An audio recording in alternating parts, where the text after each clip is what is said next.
Nouvelle édition d'information. Merci de nous rejoindre sur Télé 50. Ouvrons ce journal avec la poursuite des refoulements des Congolais vivant au Congo voisin. Mercredi, ce sont plus de 100 bagagistes travaillant sur des bateaux à Brazzaville qui ont été expulsés malgré la commission d'experts mise en place par les deux pays. Un acte qui n'a cependant pas du tout plu aux autorités de Kinshasa et le vice-ministre des Affaires étrangères a même réagi à ce dernier refoulement. On l'écoute.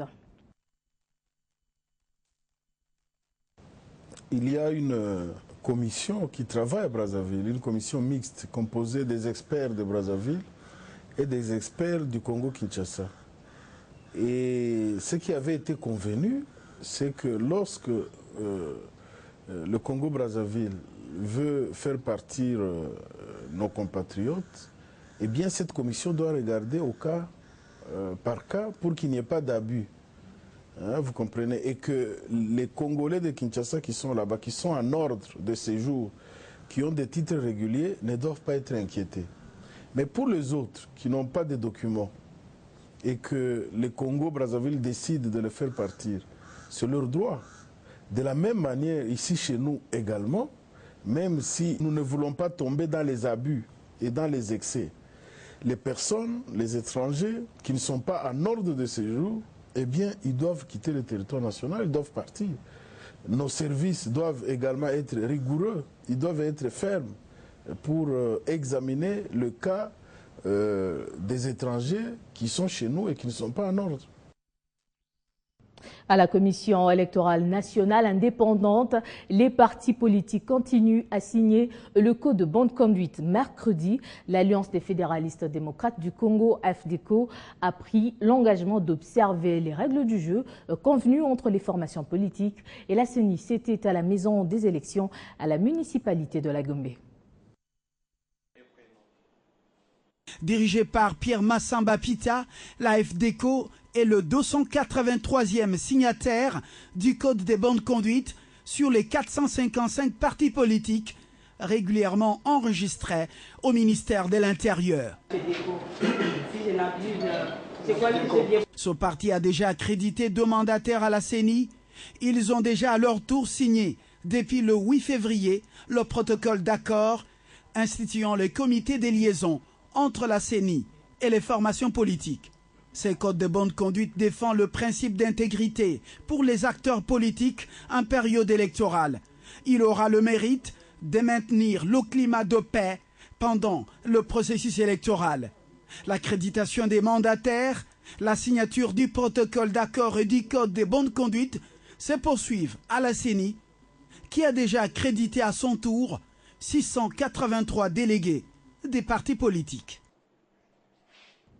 Changeons de cap, les assemblées plénières du Fonds monétaire international se sont clôturées à Washington avec plusieurs recommandations. Des discussions qui ont tourné essentiellement autour des perspectives de la croissance de l'économie mondiale et les facteurs à risque, les indices de l'économie mondiale et africaine qu'ils estiment bons depuis l'année 2013.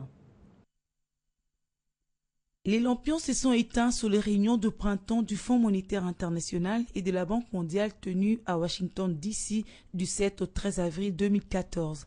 3 temps forts ont caractérisé ces travaux, à savoir les réunions préliminaires, les assemblées proprement dites de printemps qui concernaient les sessions plénières du Comité monétaire financier international pour le FMI et le Comité de développement 2014 pour la Banque mondiale et enfin les rencontres en bilatéral en marge de ces assemblées. Il faut noter qu'en Chine, le rééquilibrage de sources de la croissance qui proviendrait cette fois-ci de la consommation plutôt que des investissements est également susceptible d'induire une baisse de la demande de produits de base par ce pays et donc de ralentir nettement nos exportations minières vers ce pays. Et là aussi, il peut y avoir des conséquences négatives sur nos recettes. Compte tenu de ces facteurs de risque, nos pays africains comme la RDC doivent prioriser le renforcement de leur résilience, donc de leur capacité à absorber les chocs futurs, tant internes qu'externes.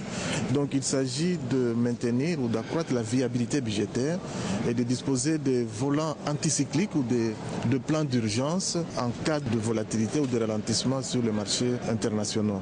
rencontre notamment avec le staff dirigeant du département Afrique et du département du marché monétaire des capitaux en charge des dossiers RDC. Dans la délégation congolaise, le gouverneur de la Banque centrale du Congo, Deogracias Mutombo Mwananimbo.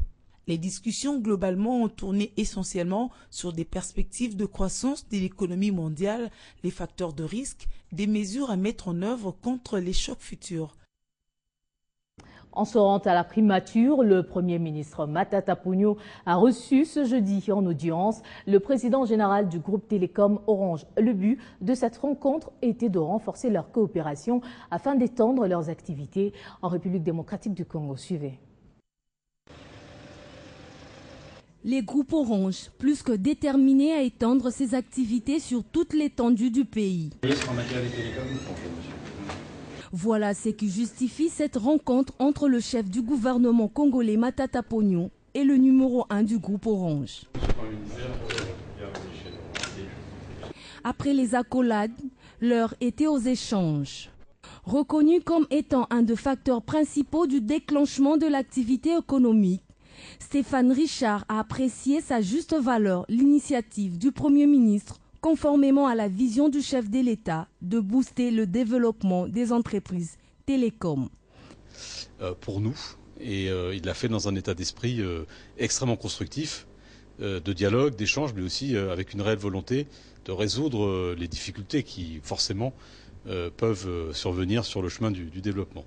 Pour sa part, le ministre de PTNTIC, Trifon Kinkemulumba, qui a conduit la délégation, a fait savoir que le pays reconnaît l'importance de cette entreprise, tant au niveau national qu'international. Tout l'intérêt que l'État accorde à ce groupe, qui est l'un des plus importants à l'échelle mondiale. Les facilités vont être mises à la disposition du groupe pour assurer son développement. L'occasion faisant les larrons, les hôtes du Premier ministre en ont profité pour découvrir l'histoire de l'hôtel du gouvernement au travers de sa galerie photo installée dans le hall de ces sobres bâtiments.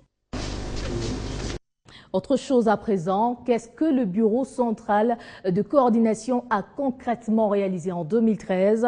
Eh bien, la réponse à cette question est donnée en détail dans le rapport annuel de ses activités pour l'année dernière, en rapport rendu public ce jeudi 17 avril au siège de cette agence. Fabien Lumbala.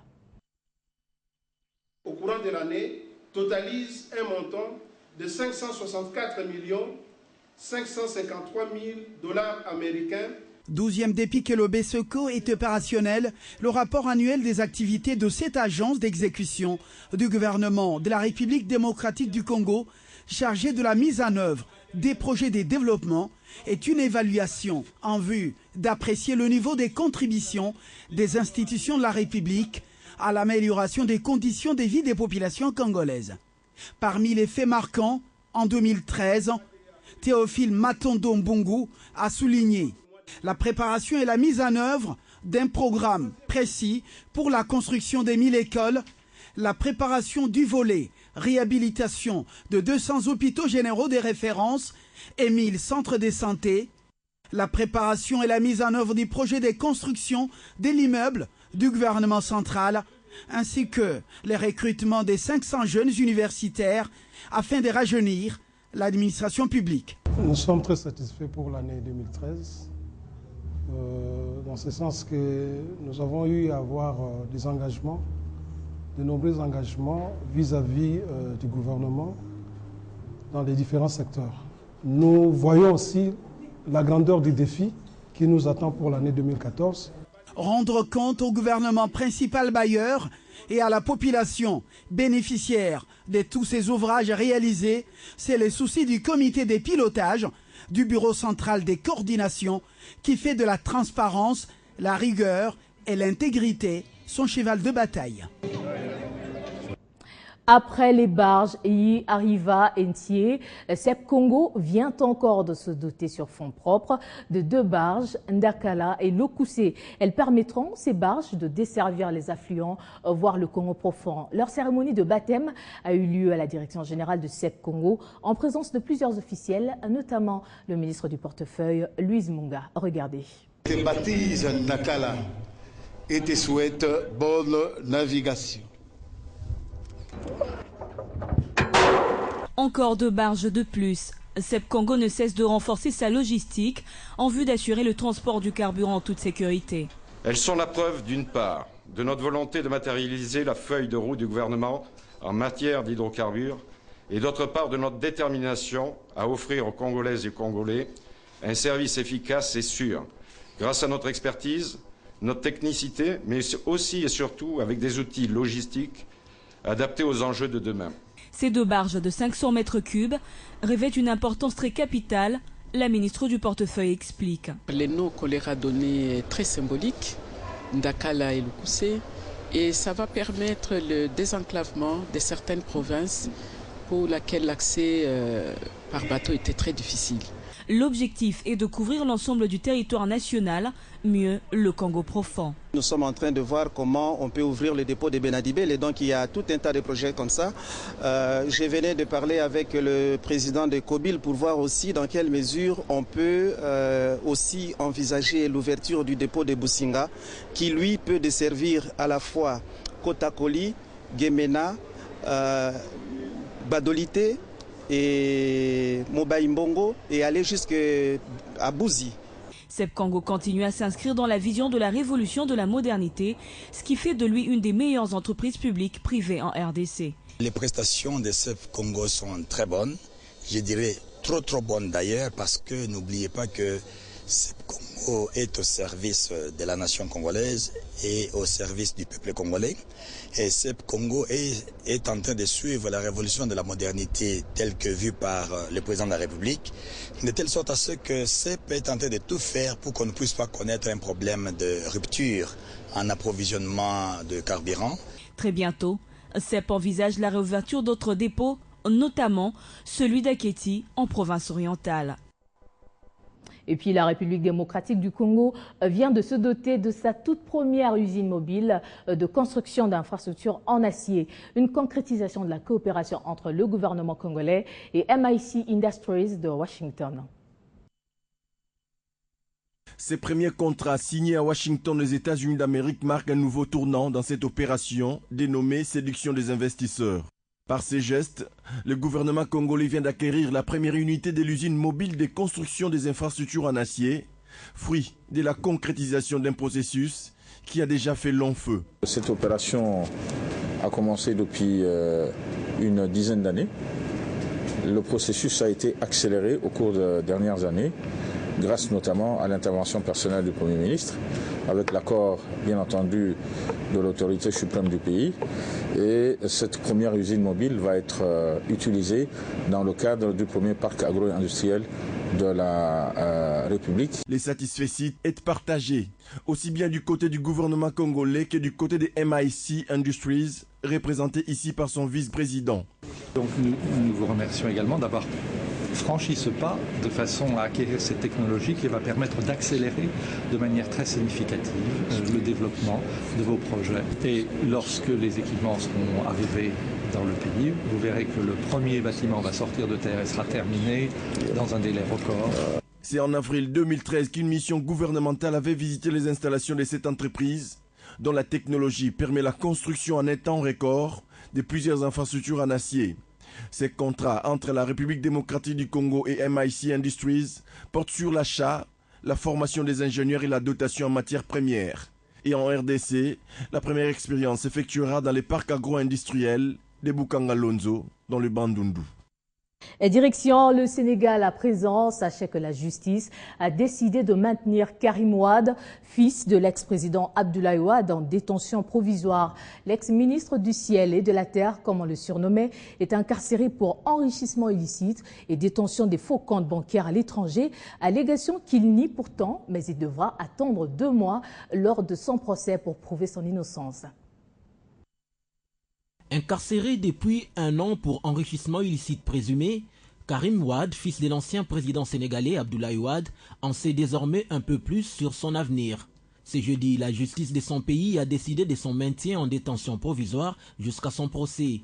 Ancien ministre du gouvernement de son père et homme d'affaires, celui dont la fortune personnelle est estimée à plus d'1 milliard d'euros, avait été écroué pour 6 mois le 17 avril 2013 à Dakar et le 6 octobre 2013, il avait été à nouveau inculpé et maintenu en détention pour 6 autres mois. Âgé de 46 ans, Karim Wade a eu d'immenses pouvoirs pendant la présidence de son père, au point d'être surnommé ministre du ciel et de la terre ou ministre de l'univers.